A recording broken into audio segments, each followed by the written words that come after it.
ubu tuvugana tugeze kuri Gicumbi TV tugiye kugwa Gitumo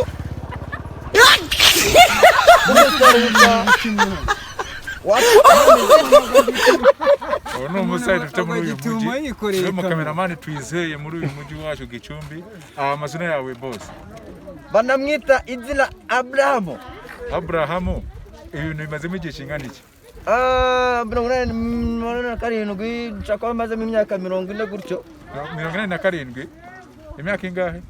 45. 45 urabyizeye? Fo. Kamera wayiguze ryari? Ndayiguze mbere yuko mvuka iminsi 3. Wayiguriye mu ndanyoko?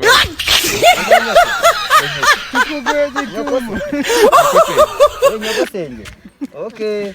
ahubwo nkibaza ngo wowe bakwita nde? Njyewe banyita nde?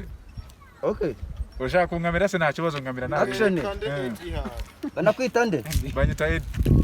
Edi? Bampas. Edi wimbwa. Usa naho umuntu uheretse kunyiba se Ni impanga yanjye. ni impanga yawe? Yego. Ubwo sari nta turuta turimo bawibyera ko impanga zigiye zikora ibintu biri.